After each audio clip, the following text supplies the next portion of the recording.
My heart pounded like a drum in my chest as I stood outside the sleek glass doors of the architecture firm in downtown Seattle, the rain-slicked streets reflecting the city's perpetual gray sky. I'd rehearsed this moment 1,000 times in my mind, but now, facing the reality, doubt clawed at me. What if confessing my love to Ethan destroyed everything? With a deep breath, I pushed inside, spotting him at his drafting table, his strong features illuminated by the soft glow of his computer screen. And before I could back out, the words tumbled out. "Ethan, I've been in love with you for months, and I can't hide it anymore." He looked up, his blue eyes widening in surprise, a faint smile tugging at his lips that sent a rush of hope through me. "Will," he said, his voice steady but warm, "I didn't expect this." In that instant, my world shifted. I'd finally voiced the secret that had consumed me since we met at that networking event last fall, where his passion for sustainable design had drawn me in like a moth to flame. But as we sat in the empty conference room, the air thick with unspoken tension, I couldn't shake the nagging voice in my head. Why did he seem so composed? Had I misread every lingering glance, every late-night coffee run where our conversations delved into dreams and fears? My mind raced back to those moments, him laughing at my jokes about my graphic design gigs, sharing stories of his family's expectations. I was 28, still navigating my identity in a world that preached acceptance but whispered judgments, especially in professional circles. Coming out to friends had been one thing, but risking my career network for love felt reckless yet undeniable. "Ethan, say something," I urged, my palms sweaty.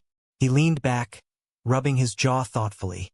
"This is a lot to process, Will, but—" I'm flattered. "More than that, actually." His words ignited a spark, but doubt lingered.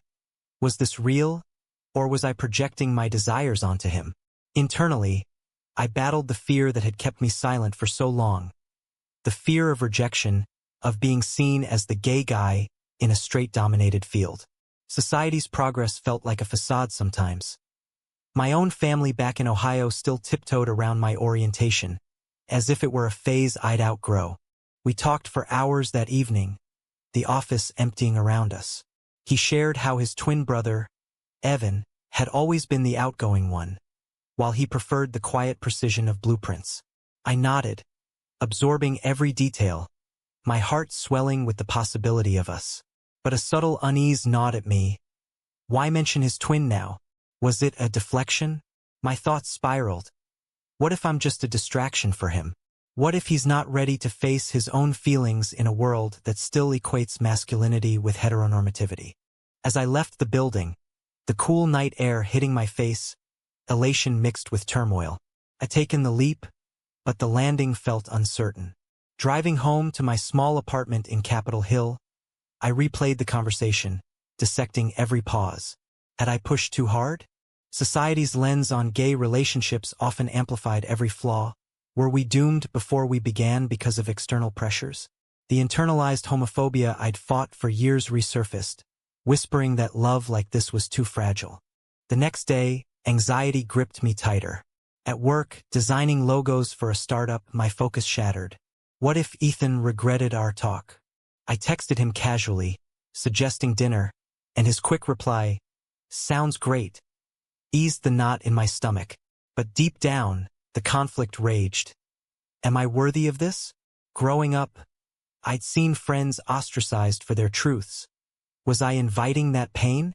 Meeting him at a cozy Italian spot in Belltown, the atmosphere buzzed with normalcy, but my mind was a storm. He arrived looking sharp in a button-down, and we dove into easy banter. Yet, as he spoke of his projects, something felt off. His laugh seemed sharper, his gestures more animated.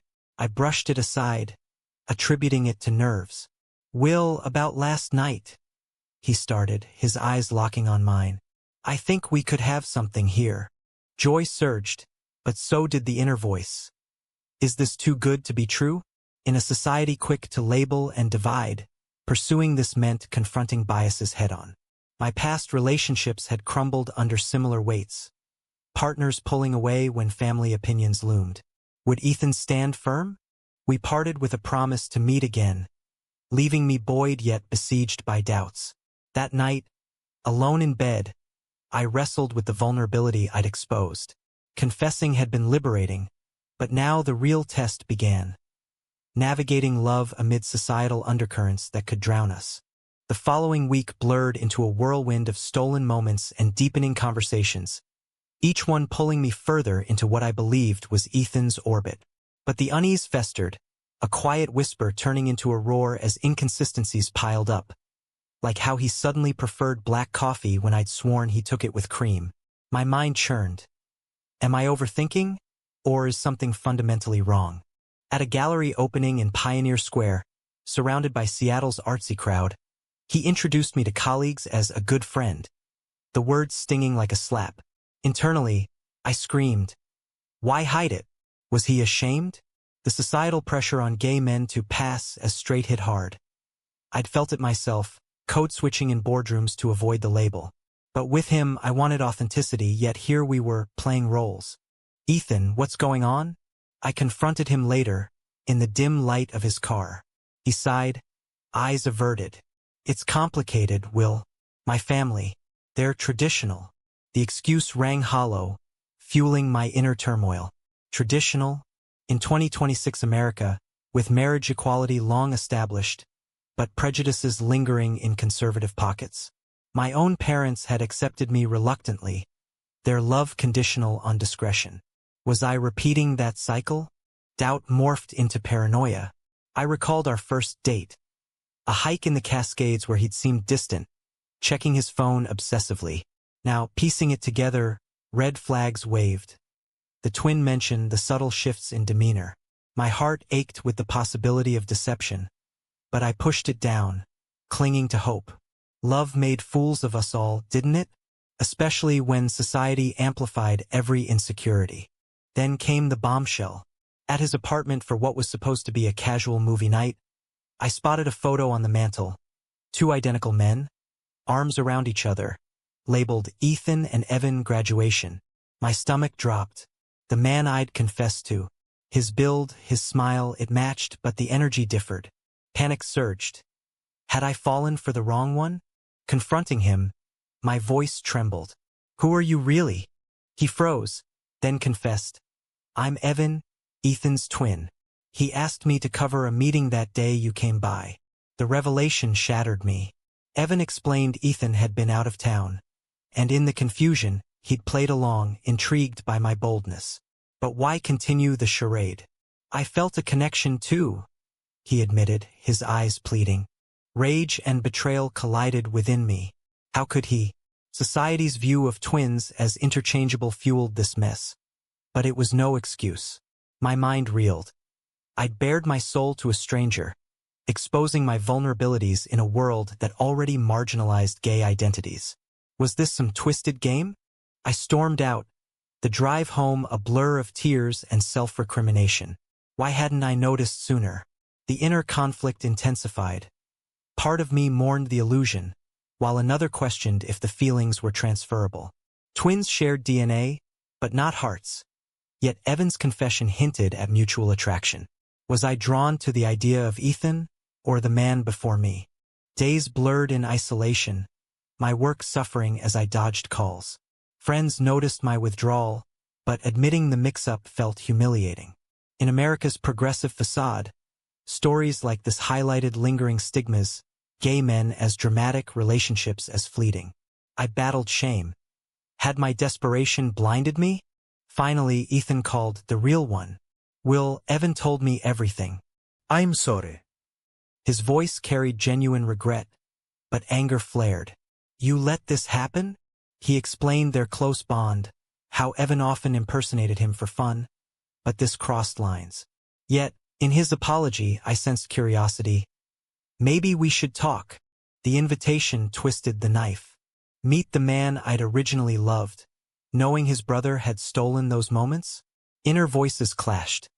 Forgive and explore, or cut ties to protect my heart.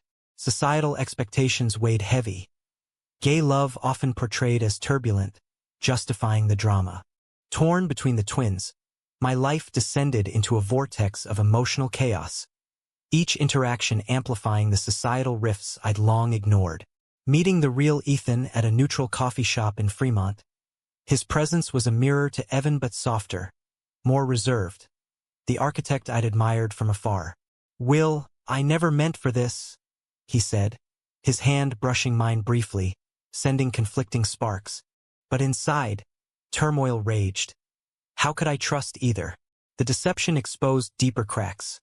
America's celebration of individuality clashing with the reality of identical twins navigating shared identities. For gay men like me already fighting for visibility, this felt like erasure. My mind looped. Was my love for Ethan authentic, or tainted by Evan's intrusion? We talked for hours, Ethan revealing his own struggles. Closeted until recently, fearing professional backlash in a field dominated by straight norms. Coming out could cost clients, he confessed. Empathy surged, mirroring my fears, but resentment lingered. Why hadn't he been there that day? His absence had sparked this nightmare. Meanwhile, Evan texted apologies, his words laced with vulnerability. "I didn't plan to fall for you." Fall for me? The audacity ignited fury. Twins sharing everything, now including affections? Society's fascination with such dynamics often romanticized them. But here it bred conflict, pitting brother against brother over me. I confided in my best friend, Marcus, over drinks. "It's like a bad rom-com, but with real pain," I vented. He nodded, sharing his own tales of discrimination in the LGBTQ+ community, internal biases against those not fitting neat labels. "Twins complicate everything," he said. His words fueled my inner debate. Pursue Ethan, the original crush, or Evan, who knew my confession intimately? Family added pressure. A call from my sister back home. "Will, be careful. People talk." Her concern masked judgment, reminding me of rural Ohio's conservative grip. In Seattle's liberal bubble, I'd felt safe, but this scandal threatened to burst it. Doubt gnawed. Am I strong enough to weather the gossip? High drama peaked at a firm event where both twins attended. Spotting them side by side, the resemblance hit like a punch. Same chiseled jaws, same piercing eyes. Evan approached first, whispering, "We need to resolve this." Ethan watched from afar, tension etched on his face. The air crackled with unspoken rivalry, society's lens amplifying the taboo. Two brothers vying for one man. I pulled Ethan aside. "How do you feel about me?" His hesitation spoke volumes. Attracted but confused. "Evan's my mirror. Loving you feels like sharing too much." The admission cracked my resolve. Inner conflict exploded. Choose one and fracture their bond? Or walk away, preserving family over love? Evan cornered me later. "Will, it started as a mistake, but it's real now." His earnestness clashed with my betrayal. "You lied." I shot back. Tears welled as he explained their upbringing. Overbearing parents pushing perfection, leading to identity swaps as coping mechanisms. Sympathy flickered, but so did anger. Excuses didn't erase the hurt. That night, alone, I dissected my choices. Love in the gay community often demanded resilience against external forces, but this internal war was exhausting. Was pursuing either worth the societal scrutiny? Rumors could label me a homewrecker, undermining my hard-won acceptance. The emotional weight crushed me, sleep evading as scenarios played out. Forgive Evan for his impulsiveness? Embrace Ethan despite the shadow? Or reject both, reclaiming my agency? America's progress on LGBTQ+ rights felt hollow when personal dramas exposed vulnerabilities. As the rift deepened, the emotional storm within me intensified. Every thought a battleground of loyalty, desire, and societal condemnation. Ethan and Evan's sibling bond, once unbreakable, now strained under the weight of my presence, like a fault line in their shared foundation. I met them separately, but the overlaps haunted me. Ethan's quiet intensity versus Evan's bold charm, both echoing the man I'd confessed to. In a heated call with Evan, accusations flew. "You toyed with my heart," I accused, voice breaking. "I was protecting Ethan at first," he defended. "But then I saw you, really saw you." His words pierced, stirring forbidden warmth. But guilt surged. Am I pitting brothers against each other? Society's narrative of gay relationships as disruptive fueled my self-loathing. Was I the villain here? Ethan's turn came during a walk along the Puget Sound. The water's calm mocking my inner chaos. Will, I want to try, he said, his vulnerability raw. But Evan, he's part of me. The confession unearthed buried fears. In a world quick to judge non-traditional loves, could we navigate this without destruction? My mind screamed, choose me fully or not at all. Family intervened cruelly. The twins' parents, visiting from Portland, sensed the tension. Over dinner I wasn't invited to. Accusations erupted. Ethan later recounted their horror. Two sons fighting over a man? It's unnatural. The homophobia stung even in progressive America, where acceptance varied by generation. My own internalized shame amplified it. Had I caused this familial fracture? Confronting the parents indirectly via Ethan, I learned their conservative roots clashed with modern realities. They blame you, he admitted. Blame me? For loving? Rage boiled. Society's double standards. Straight affairs forgiven. Gay ones scandalized. Inner voices clashed louder. Fight for love or bow to norms? Evan's desperation peaked in a midnight visit to my apartment. We can make this work, he pleaded, eyes glistening. Without Ethan? I challenged.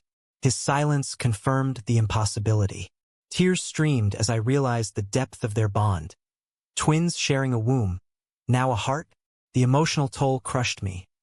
Loving one meant hurting the other, a zero-sum game in a community already scarred by division. Isolation gripped tighter. Work faltered. Clients complained of delays. Marcus urged therapy, but admitting this mess felt exposing. Gay men face enough without twin drama, he said. His empathy highlighted broader issues. Internal community conflicts, where jealousy and betrayal amplified societal pressures. A climactic confrontation unfolded at their shared loft. Both twins present, the air thick with accusation. Will deserves the truth, Ethan started. Evan countered. I felt it first. Their argument escalated, voices rising in a cacophony of brotherly resentment. I intervened. This isn't about winning. It's about honesty. But inside, despair reigned. Had my confession ignited this war? As they hurled past grievances, Evan's recklessness, Ethan's passivity, the emotional layers peeled back. Their parents' favoritism had bred competition. Now I was the prize. Heartache overwhelmed. Am I just a catalyst for their unresolved issues? Society's glorification of twin mystique ignored the human cost. Leaving them to reconcile, I wandered Seattle's streets, soul battered. The choice loomed. Sever ties, healing alone, or risk everything for fractured love. The weight of potential regret pressed. In pursuing happiness, had I sown destruction? The fallout cascaded like an avalanche, burying me under layers of grief, regret, and unyielding self-interrogation as the twins' rift widened into an abyss. Ethan's calls went unanswered at first, his messages pleading for resolution. But each word reopened wounds. We can fix this, Will, without Evan if needed. Without Evan, the notion tore at me, envisioning a brotherly bond shattered forever because of my intrusion.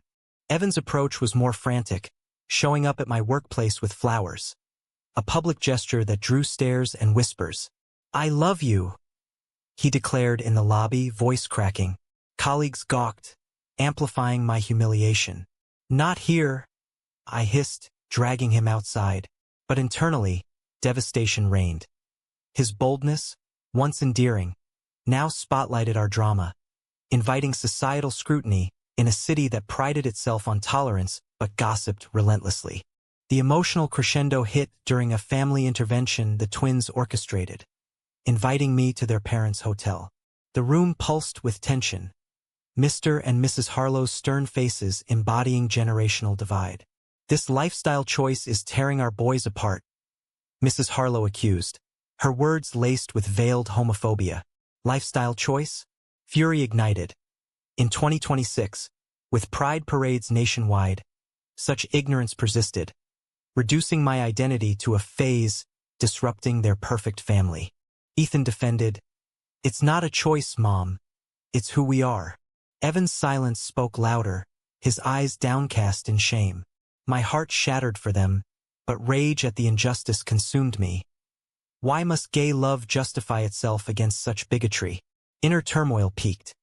Stand and fight, exposing vulnerabilities, or flee to preserve sanity. Arguments erupted, voices overlapping in a symphony of pain. "You've confused everything," Mr. Harlow barked at me. "Twins aren't meant for this." Not meant.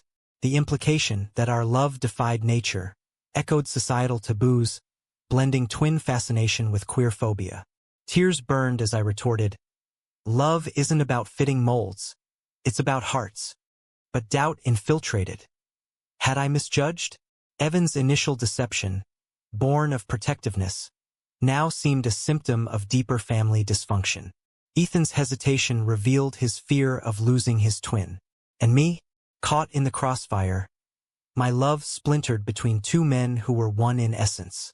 Isolation deepened post-confrontation. Friends distanced, weary of the saga. Work suffered amid distractions. Sleepless nights brought visions of alternate paths. Never confessing, sparing the pain. Regret clawed. Was my pursuit selfish, ignoring the collateral damage to their bond?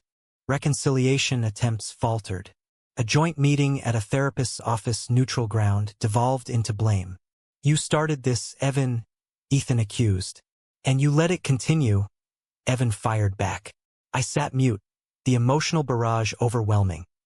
Their pain mirrored mine, a triad of broken hearts in a society that romanticized love but condemned its complexities. Finally, clarity emerged in solitude. I couldn't choose one without destroying the other. Love demanded wholeness, not division.